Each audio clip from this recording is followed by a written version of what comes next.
കളിയുടെ തുടക്കത്തിൽ തന്നെ ഞാനാണ് ഇമ്പോസ്റ്റർ. എനിക്ക് പ്രത്യേകിച്ച് റോളൊന്നുമില്ല, സാധാരണ ഒരു ഞാൻ ഗ്രീന് ബ്ലൂ ഞങ്ങൾ 3 പേരാണ് ഇമ്പോസ്റ്റർ ചെയ്തത്. ഞാൻ നേരെ വെപ്പൺസിൽ പോയപ്പോൾ അവിടെ ബ്രൗണ് ആസ്ട്രോയിഡ് ചെയ്യുന്ന കണ്ടു.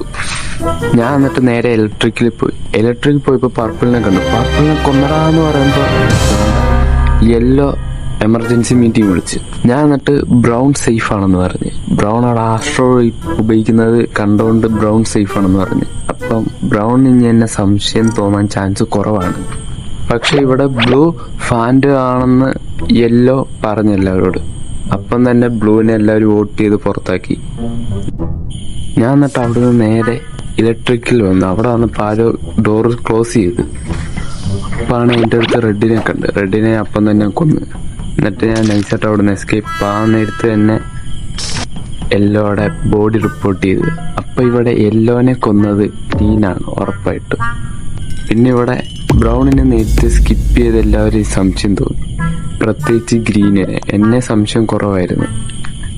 പെട്ടെന്ന് ഓറഞ്ച് എന്റെയും ഗ്രേയുടെയും പേരെടുത്തിട്ട് ഞങ്ങൾ കഴിഞ്ഞ കളി സ്കിപ്പ് ചെയ്ത് ഞങ്ങളെ സംശയം ഉണ്ടെന്ന് പറഞ്ഞുകൊണ്ട്. പക്ഷെ ഇവിടെ ഗ്രീനിനെ എല്ലാവരും വോട്ട് ചെയ്ത് പുറത്താക്കി. ഗ്രീൻ ഇമ്പോസ്റ്റർ ആയിരുന്നു.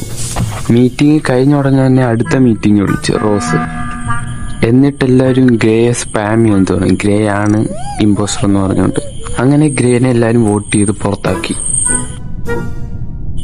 അപ്പം തന്നെ ഞാൻ വെപ്പൺസിൽ ചെന്നപ്പോൾ ഞാൻ മുമ്പേ സേഫ് ആക്കിയ ബ്രൗണിനെ കണ്ട്. ഞാൻ അപ്പം തന്നെ കൊന്നിട്ട് ഞാൻ വെന്റ് വരി രക്ഷപ്പെട്ടു. അവിടുന്ന് പർപ്പിള് ബോഡി സ്പോട്ട് ചെയ്തു. പക്ഷെ എല്ലാവരും അത് സെൽഫ് റിപ്പോർട്ടാണെന്ന് പറഞ്ഞ് പർപ്പിളിനെ വോട്ട് ചെയ്ത് പുറത്താക്കി. ഞാൻ എന്നിട്ട് CCTV നോക്കാൻ നേരത്ത് ബ്ലാക്ക് എമർജൻസി മീറ്റിംഗ് വിളിച്ച്. എന്നിട്ട് ബനാന എന്നെ പുറത്താക്കാൻ പറഞ്ഞു. അങ്ങനെ എല്ലാവരും കൂടെ എന്നെ വോട്ട് ചെയ്ത് പുറത്താക്കി. അങ്ങനെ കളി തോറ്റി.